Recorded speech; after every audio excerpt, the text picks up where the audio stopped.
ஸ்ரீகிருஷ்ண பகவானுக்கு எந்த விஷயத்தில் திருப்தி அடையாது? மனிதர்களுக்கு ஏற்படும் ஆசையானது எளிதில் அடங்காது.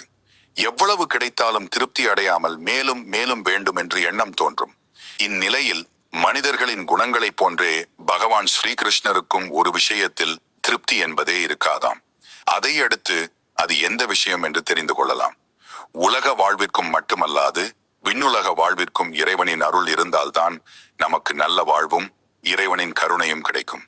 அவ்வாறு இறையருள் கிடைக்கும் பொழுது வாழ்வு சிறக்கும், பேர் புகழ் கிடைக்கும், அளவில்லா செல்வம் கிடைத்து மகிழ்ச்சியும் ஆனந்தமும் குடிகொள்ளும். இறையருள் கிடைப்பதற்கு நாம் செய்ய வேண்டியதெல்லாம் அவனது பெருமைகளையும் நாமங்களையும் கீர்த்தனைகளையும் பாடிக்கொண்டே இருப்பதுதான். அத்துடன் கோயிலுக்கு சென்று வழிபடும் போது இறைவனுக்கு பிடித்தமான பூக்கள், பழம் போன்றவற்றை வாங்கி கொண்டு செல்ல வேண்டும்.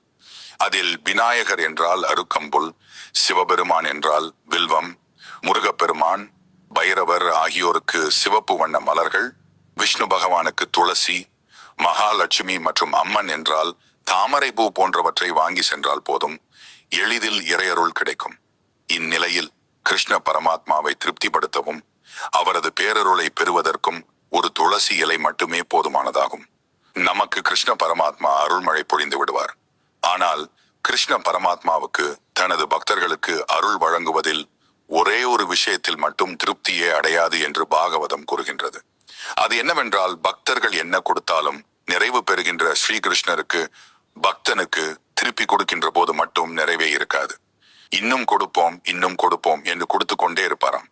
அதனாலதான் தனது நண்பன் குசேலன் ஆசையாக கொண்டு வந்த கைப்பிடி அளவேயான அவளுக்கு மலையளவு செல்வத்தை கொடுத்தார்.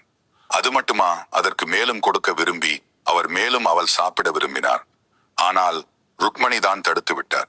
ஏனெனில் தற்போது கொடுத்த செல்வமே அளவுக்கு மீறிய செல்வமாகும், அது மேலும் அதிகமாகி அனர்த்தமாகி விடக்கூடாது என்பதற்காக தடுத்தாள் என்று கூறுவதுண்டு.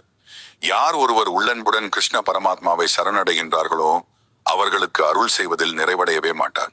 அவர்களுக்கு இன்னும் கொடுப்போம் இன்னும் கொடுப்போம் என்று கொடுத்து கொண்டே இருக்கிற தயாளன் எண்ணம் இருக்குமாம். கிருஷ்ண பரமாத்மாவிற்கு தொண்டனாக, தாசனாக, அடிமையாக இருந்தால் அவன் அருளால் அனைத்து வளங்களையும் பெற்று வளமுடன் வாழலாம்.